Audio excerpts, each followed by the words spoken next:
to my podcast, Neue Musik Leben. I'm a soprano. I have studied classical singing, but I'm also doing lots of contemporary and experimental music. I just love singing. And I'm really excited that I'm now publishing actually once a month an episode in English, because I realized that there's so many people who are already listening to the episodes I have, and they seem to be so loyal. And also after I had this great trip to New York last year, I really had this impulse to say, okay, let's now do one English episode a month. So if you want to subscribe now to this podcast, you're so welcome, because there will be one episode a month for you. More information on my website, www.irenekurka.de. I will put this in the show notes. And in this podcast, I talk with you all about contemporary music, and especially the human beings in it. What motivates them, all insider knowledge. And as many as you know, I really love this work. I love these talks with many, many amazing people and musicians. I'm cooperating with NMZ, Neue Musikzeitung, which is one of the biggest German-speaking magazines about music in Germany.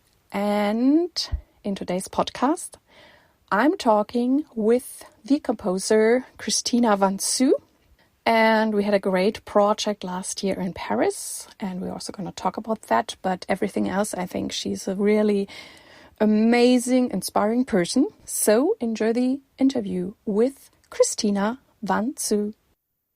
Hello, Christina Vantzou. I cordially welcome you into my podcast, Neue Musik Leben. Hi, it's good to be here. And it's great to see you. I mean, we have been working last year on a great piece we did at Paris, the reintegration of the ear. And I would like to know from you, how did you find your way into new and experimental music? Yes, and thank you for participating in that work. It was really a highlight for me last year. It was a highlight for me too, and we can also put our great link into the show notes. Oh, sure. But we'll talk about your work, and then maybe we can also talk about this work. Yeah, definitely. How did I find my way into experimental music? Well, I feel like experimental music found its way into me. I was really a sponge for music all my life. Whatever I could get my hands on, whatever was playing, whatever was accessible around the house or in the local record store, which was Kansas City for me growing up. And also spending time in Greece. I was around, I had my mom American, my dad Greek, and two very different cultural influences from just what you're immersed with, what you're hearing on the radio, even trips with my grandmother to the Greek Orthodox Church and being saturated by sound and smell and not following not needing to know every word, but the chanting and the music captured my imagination. And same with even the more experimental pop music that would have played on the radio as a kid. I listened to the radio obsessively. And when I was old enough, I went to concerts. And when I went to art school in Baltimore, I spent every weekend at the experimental music venue there. There were a few, but I went to shows constantly. And I was in love with music all my life. And experimental music always left room in my imagination to wander freely and be inspired and to fill my head with visions. And this quality of experimental music has always I've really connected with. And so it wasn't until much later that I started making experimental music. This happened for me in my 30s. Around age 30, I started making records. And experimentation was perfectly natural to me and continues to be a driving force in the records I make, to want to experiment with something and let it lead to some kind of result eventually. But the thirst for experimentation is really strong. And what are the qualities you most appreciate in the performers you work with? Wow, that's a great question. Well, it's interesting how much the work is about listening in the end. We're all engaged in this listening practice together. And the ones that listen, I find such ease and efficiency and even grace sometimes, this beautiful quality of going somewhere together through, in my case, it's often a verbal discussion that gets things started, and direction, and simply someone who listens to direction, and filters through their own apparatus and gives back what they can in response. It's a beautiful interaction. It's a really thing I love about the composer-performer relationship, is this back and forth. And as music is ephemeral, it's so malleable, this conversation with the performer. So I think when I'm lucky enough to work with someone who's very open and able to receive and give, it's really wonderful. I mean, we met last year, and somehow you found me through the internet and my singing and my voice, and then you asked me to sing this piece we just mentioned in Paris with GRM, Radio France. And yeah, at first you just came by and you had this text, and I sang it for you in different ways, and then you used this material and you started building an amazing piece. And I was very impressed also by your intuition, how you, I guess, pick the people, pick the music, and then have this great feeling for timing. Because I mean, in the end, we put the piece together while we were in Paris, and it was basically on the day of the performance, which also was my fault because I couldn't come earlier, and your husband, John also Bennett, was involved. He's playing the flute. Yeah. But in the rehearsal, even though you were also challenged with the technique, with all those many loudspeakers, but you were so clear. You knew exactly this has to happen then, and this then.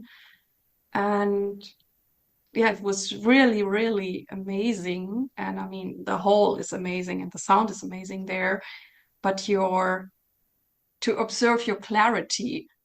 And even though I felt like, well, I just gave you some little material, and I was so, yeah, it was a wonder and awesome what came out of it. And I love this piece. It's so mesmerizing. It has this beautiful atmosphere, and most people who gave me feedback, who listened to it already, really liked it. So do you want to tell us something about your process of making such a piece? Or Yes, sure. I mean, thank you so much for articulating all of that. It's also, when we're working, we're busy in the moment. There's so much to do, and it's always so nice to reflect on what happened.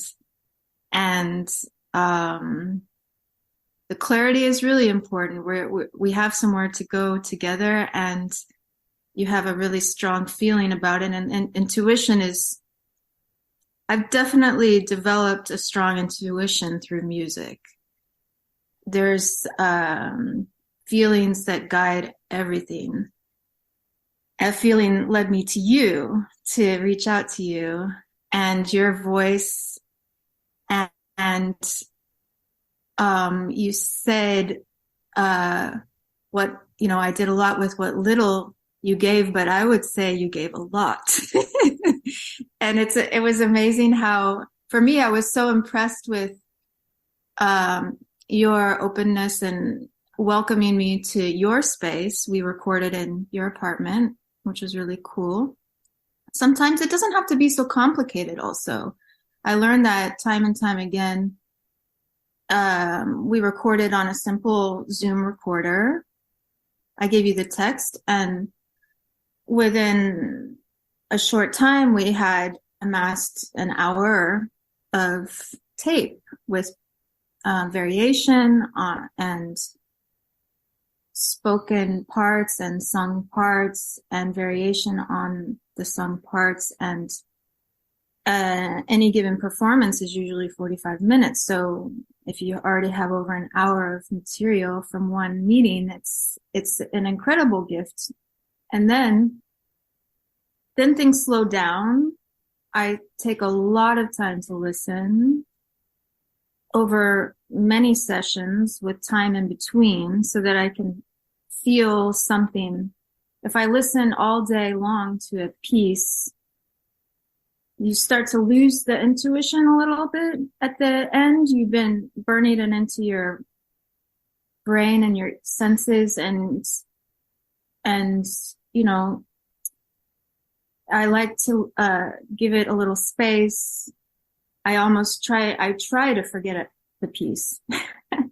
And then I listen again wherever I left off. And then again, the intuition is very strong, and I know where to go, and timing is clear, and where to put things. So overall, the preparing for the concert takes a lot of time, because the materials have a beautiful efficiency. If everybody's working together, they come out very quickly, like a spring. And then what to do to shape a piece, there's a lot of time and decisions. And then I would say the next one of the huge qualities that comes up between the way that I work with performers is trust, because there's all this time that I'm working on something and it's changing a lot. So I'm very careful about when I share and what I share, because it might change again and again. And then expectations start to, get involved in, I don't want to take everyone on the wild ride with me of the composing, because it sometimes is really all over the place. But then with the performance, you have an event and a place where you want it all to come together, and you want everyone to shine. And especially an instrumentalist or a vocalist on stage, you want them to feel good and show the piece in the best possible light you can. And we were lucky in Paris with amazing conditions, an incredible auditorium, incredible sound system, arguably the best in the world, and a great engineer who also really worked with us and listened very well. And we shaped this immersive piece on the day, and your performances came together on the day. And then that becomes this outside of time moment again. It's almost too fast to explain it in time. But if we're working together, you can kind of skip rehearsal, skip all those hours. If everybody has a confidence in working that way. It's not for everybody, that's for sure, but those who are, you can really enjoy the performance in this very fresh way. So I think we achieved that very well in Paris. Yeah, it was a highlight last year for me, doing this piece with you and John. And also, as you said, the auditorium is amazing. The team is amazing. There are all the people who work there. I also was very impressed by the whole program, how it was programmed. I really had fun being there the whole weekend and whatever I also could listen to. Um, you compose now for me. I'm a singer for the human voice. Is that any different for you, or is it special or more challenging to compose for the human voice? Yes, I find it very special. I feel the voice is this incredible thing that you carry, the vocalist carries with them. You know, it's part of them. It's not an instrument that you pack in a case. And an instrument is also beautiful and special, and they're all different. But a voice is so built into the performer, and like in your case, you have an ability to sing in a wide range, and also how you deal with space between parts sung and ultimately your breathing and many things that are really so deep in yourself that I think it's for that reason very special. And the voice also has some qualities that we respond to in such a deep emotional way. They say that, you know, the baby and the mother connect in this incredible way based on the mother's voice. And so there's something so fundamental to voice and how we perceive it that does make it really special. And I also enjoy working off the paper with singers that, you know, since I don't notate, there's an incredible amount of expression possible with the voice. Also instruments off paper. It's also great to work with any instrument that way. But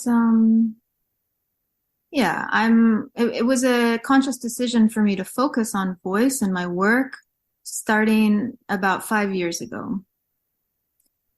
And I've learned a lot through a few collaborations with incredible vocalists that inform the way I work with all the other instruments too. There's something, very direct about voice.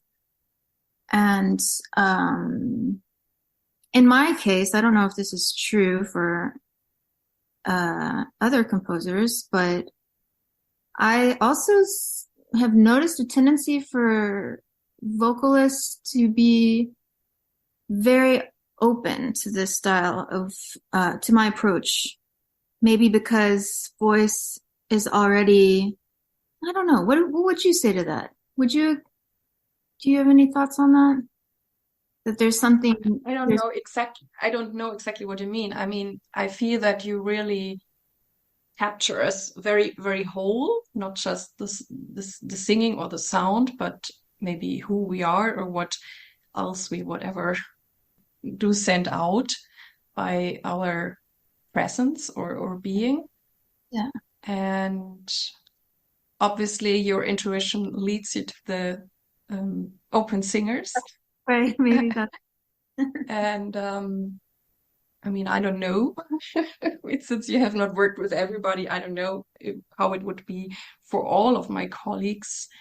And but I can only say that I felt very well, or even like I was like how do you say, like cuddled in a blanket by you and by your music or something like that.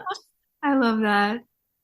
Well, what you said about presence is maybe where I was getting at, because you have also in a performance on stage, there is quite a presence when you're projecting voice, and whether there's a microphone or not, sometimes the voice doesn't need any amplification. It's just going through the space and emitting a presence too. And I think so much about those, I think so much about space anyways, and what's being transmitted through the performance. So yeah, I guess this presence is a really huge quality.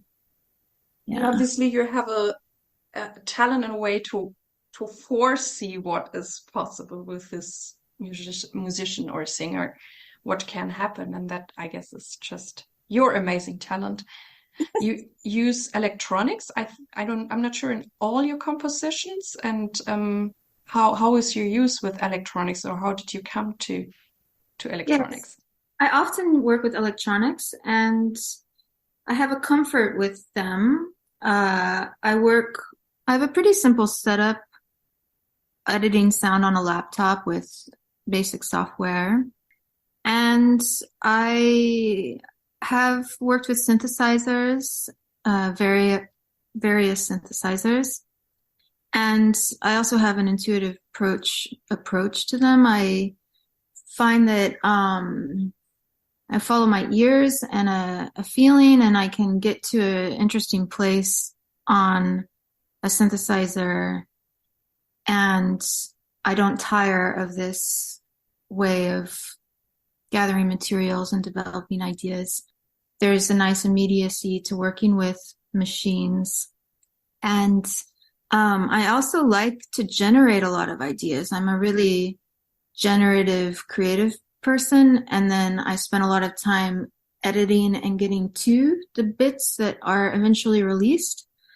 But I have a high productivity in terms of experimenting and working through ideas, and machines are great for that, because, you know, when you're in the mood and you have them around, then you hook everything up and you start to play. And I also notice they do respond to you. They really do. And so you develop a relationship with them. And it's an incredible composing tool and aid that I'll always work with, I think. So they do make their way into many of the pieces. Sometimes it's more of a tool that ultimately draws some kind of sketch that I work from, and we work from together with the performers. And sometimes it's a mix of synthesizers or other electronic sounds, acoustic, and the next ingredient I often work with is field recordings. So often it's a mix of these elements. And when we talked about your music also with your husband, we were wondering what is the label for it, or if there is a label. And I mean, in this podcast, I often talk about new and experimental music, and I was wondering, well, where does Christina fit in? And I'm not even sure, but I have the feeling, for me, it's a music that can reach many people. And even though I really feel it's your music, it's not about whatever pleasing somebody, but it still feel the power that it can reach a lot of people. And I think you also have on certain platforms many many listeners and downloads. And so how does it then fit in with whatever contemporary music, and how do you see it yourself? Well, I think my favorite word is experimental music, because it is sometimes it needs a little explaining depending on who you're talking with, but it's a very nice descriptive word that remains true through the years. There's always something experimental about it. And new music is interesting. I think that's more for the contemporary classical community, this new music label. Some people use the word ambient music, and in some cases that's true, but ambient music is also a very broad term and includes things that have nothing to do with the work that I do also. But it's a useful term sometimes. And There is a whole field recording genre that is niche, but it also has a wide listenership. There's so many benefits to these kind of sounds that might slow you down or get you into a state of concentration or focus or shift your mood. Music has these incredible qualities, and yeah, there doesn't need to be any division for who might benefit from this type of music. And then the labels are handy for promotion and the platforms and everything. They have so many subgenres nowadays. But yeah, all in all, I like experimental music the best, I think. Okay, great. And well, we heard that you're experimenting a lot with the machines, and I would like to know, how do you structure your day? Is there a kind of structure or some time management? How do you get everything done that you're doing? What is your secret? Oh, this is a big secret. It's a big Secret. secret. It's a big secret that I take my time in the mornings. I start the day with fruit. I like to eat fruit. I also heard recently Sakamoto say a very similar thing in one of his interviews. Someone asked him, when does he work on music in the day or something like this? And he said, certainly not before noon, because before noon I'm eating fruits. Or he said something like that. And I really connected with that. So I have to, if I'm in a stressed, rushed state of mind because I have a lot going on, then it's not the best moment to start working on music. So I have my fruit. I try to do the administrative tasks in the morning because I'm also handling that side of things. There's, for every concert, many things to organize and plan, and I'm getting used to that over the years. So I try to get that out of the way, and then I do something in between to kind of slow my mind down and get a little more in the moment and in this body state that's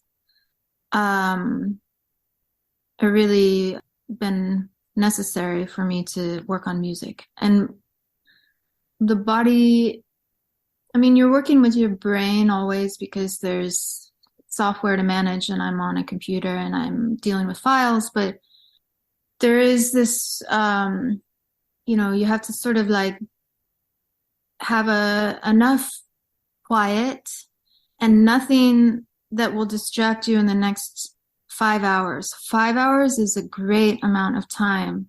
I found if you don't have any meeting or call or nobody's stopping by, there's no errands to run in the next 5 hours, then I can relax deeper and my body knows it, and I can focus more on the task of composing music, which inevitably takes many 5-hour sessions or more.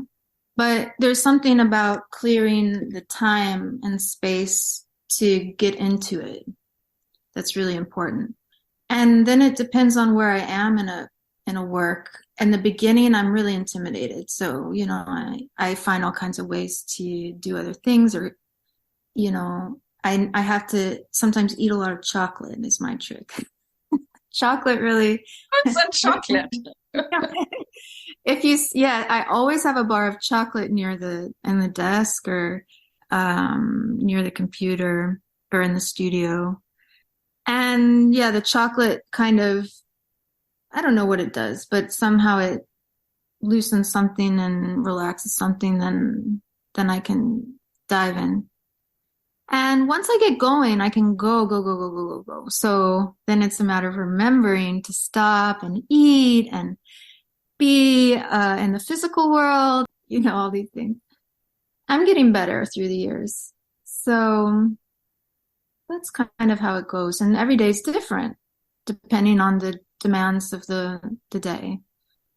But if I go too much time without some music work, practice, something, I don't feel so good. I just don't. So I really prioritize it. Yeah. And what are you thankful for today? Today, oh, what am I thankful for? I'm thankful for this interview. It's really nice to take a moment to reflect. I would love to have opportunities to do that more often.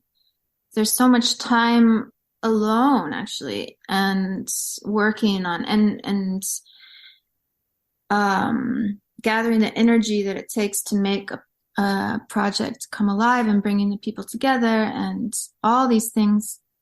And it's all very exciting, but we don't always sit around and talk about what happened when a project's finished. And I think it's really good for just for some pause, there's always the next project. And I find it weird I often go running from one thing to another and multiple projects, and you learn to deal with that dynamic rhythm.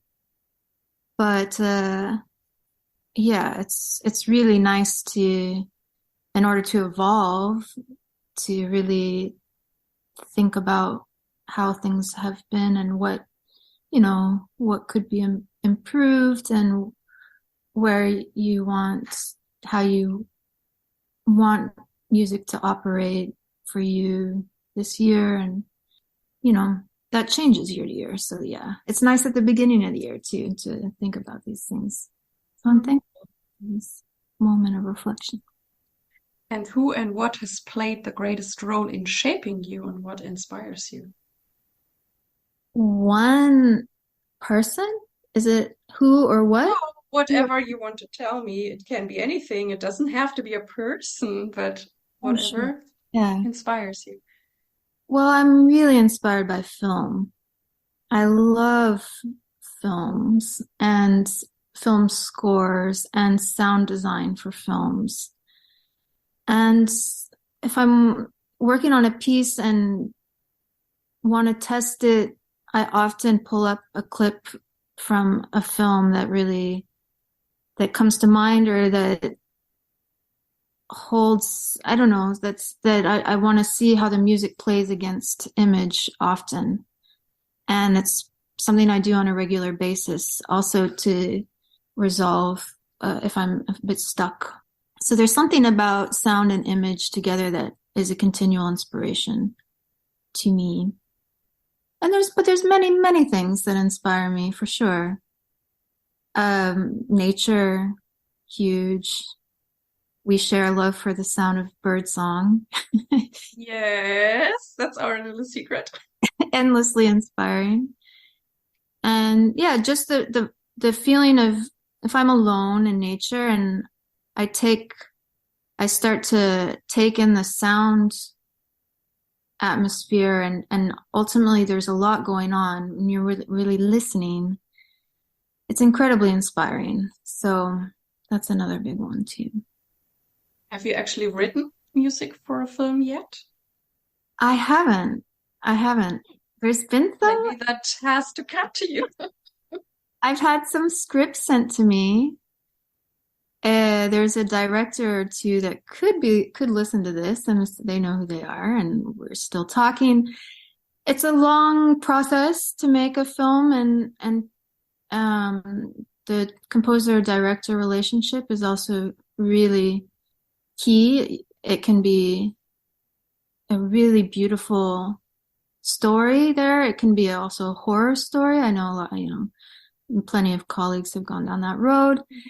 And but I'm hopeful. I would love the challenge. It would be a big work. It would mean gathering a team, but I do that anyways, and I love doing that. So I could see myself, I could easily see myself doing that. And And if it's a beautiful story and a beautiful cinematography, then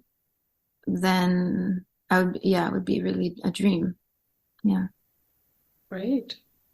And what does it mean for you to be true to yourself and authentic in this music business? And how do you keep true to yourself? Wow.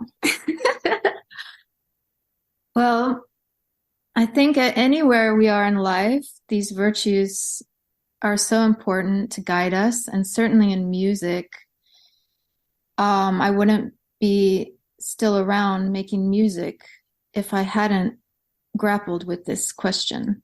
So, you have to find your own, I guess the word's gratification for the kind of energy we put into this work.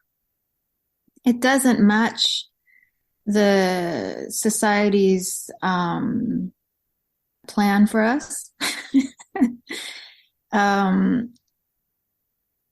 Music is incredibly generous. I love that about music. It's a very generous art form.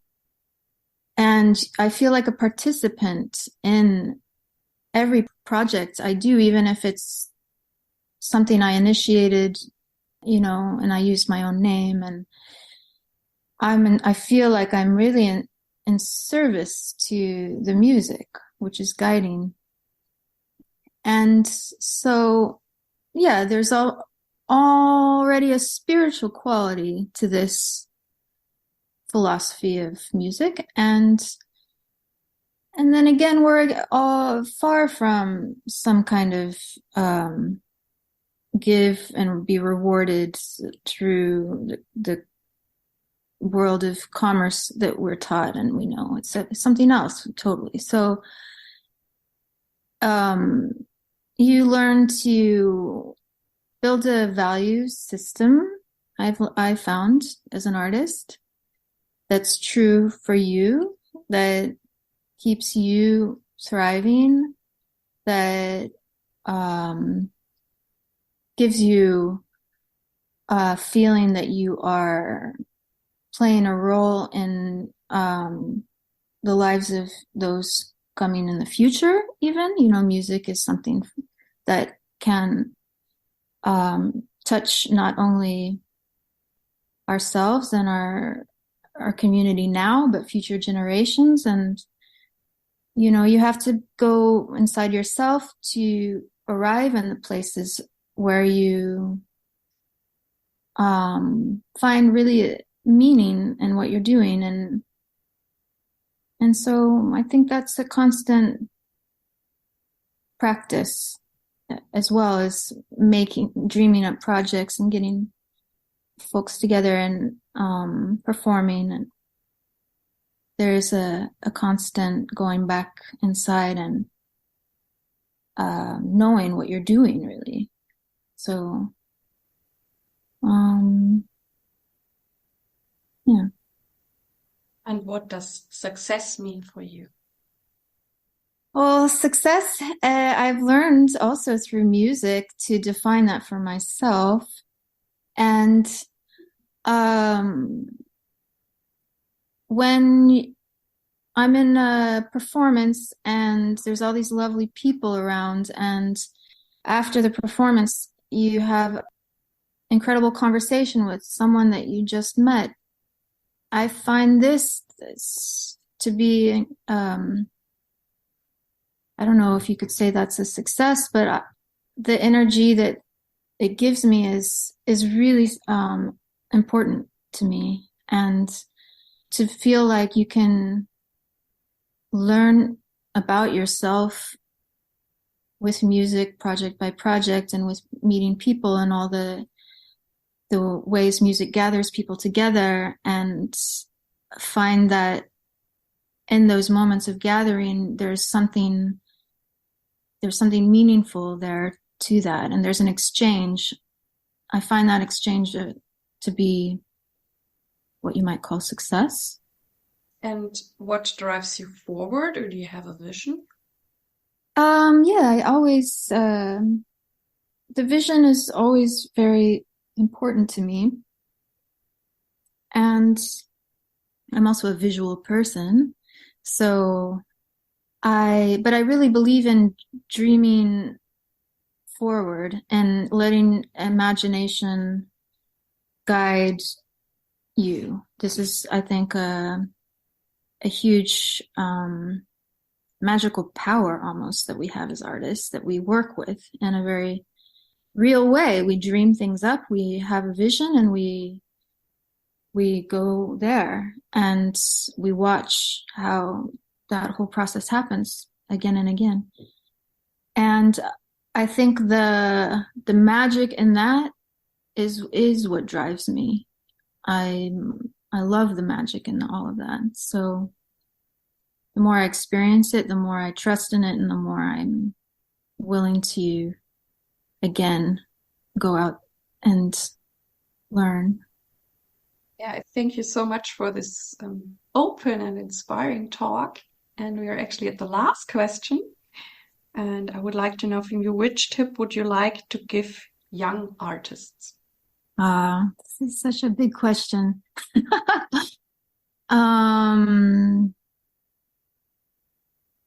I think it's, follow your dreams. You dare to dream and find out and find out who you are and what makes you shine and feel good. And I think it's really important to stay close to that.